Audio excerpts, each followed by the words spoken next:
Okay, so we have another, like it's sort of a theorem but no need to be proved.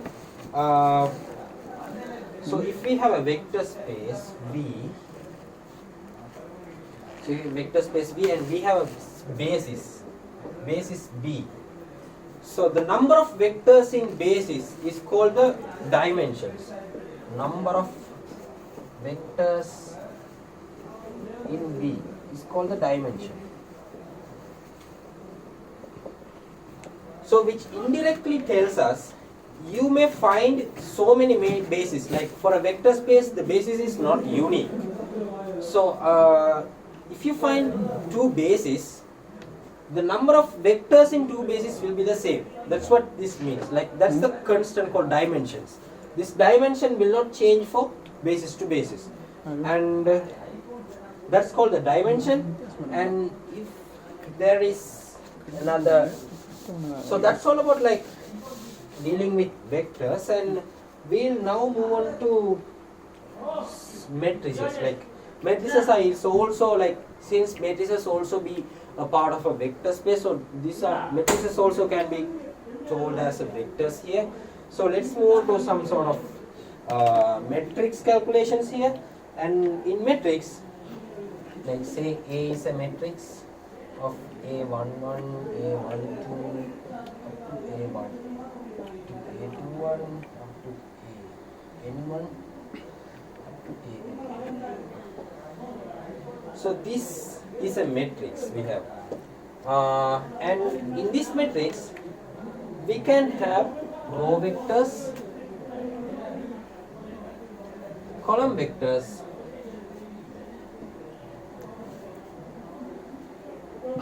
row space and column space.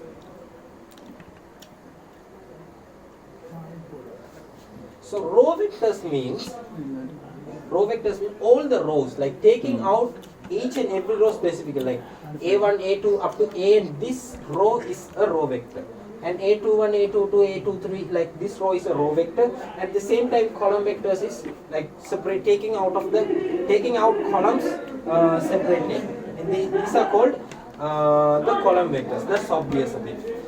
So the row space is actually, row space means the vector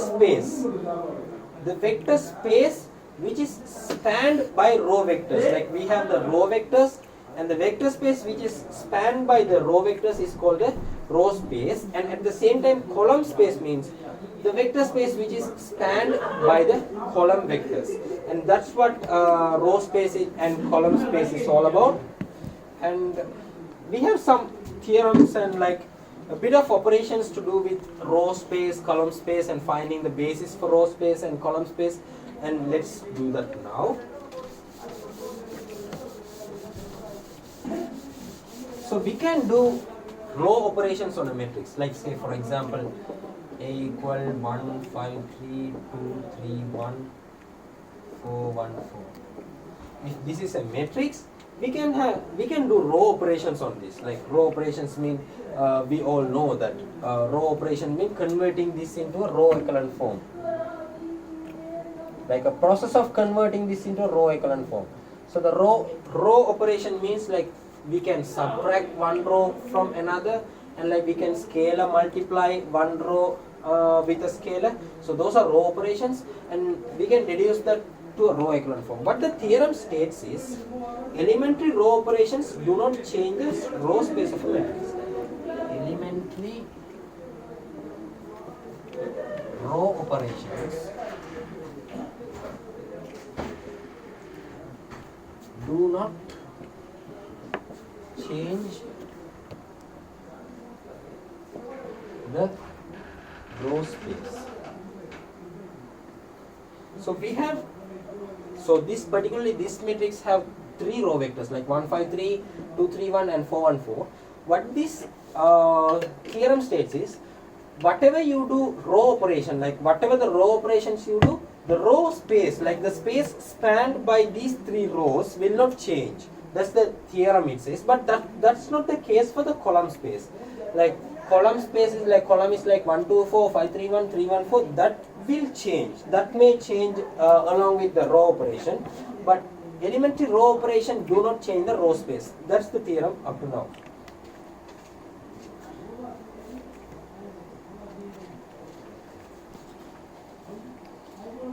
And there is another theorem. So this is one theorem. Actually, we don't need the proof of these things.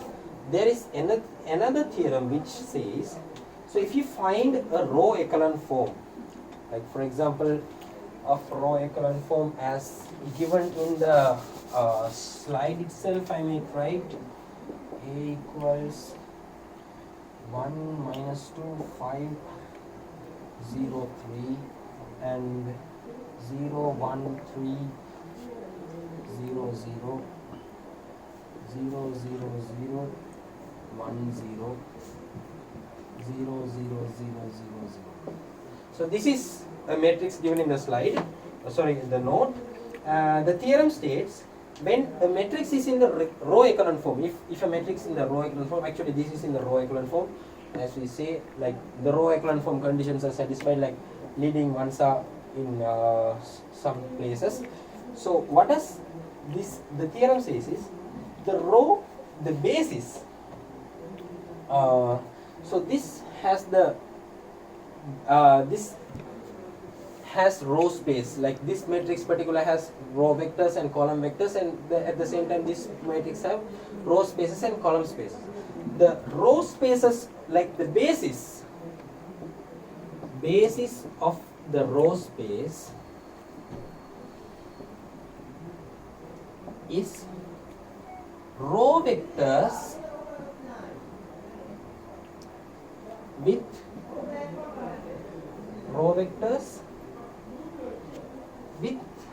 leading ones. Like if a row vector has a leading one, like if a row vector starts with 1, like it a non-zero value, like rather than 0, if it starts with 1, so those vectors are the basis for the row space. Like from this vector we have 1, 2, 5, 0, 1 minus 2, 5, 0, 3, 0, 1, 3, 0, 0, and 0, 0, 0, 1, 0. These three will form the basis for the row space. So no need of the fourth row vector. So we have this basis for the row space, and basis for the column space. Basis of column space, we have column vectors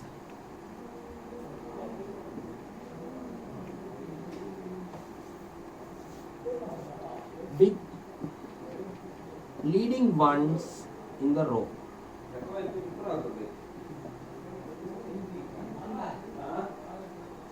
So this row has a leading one, which means this column is a basis, and this row has a leading one, which means this column is a basis, and this row has a leading one here, and this column is a basis. This one, unfortunately, this column is not a basis. So we have 3 bases for the column space and 3 bases for the row space, and this is what the theorem states: the basis for the row space and basis for the column space.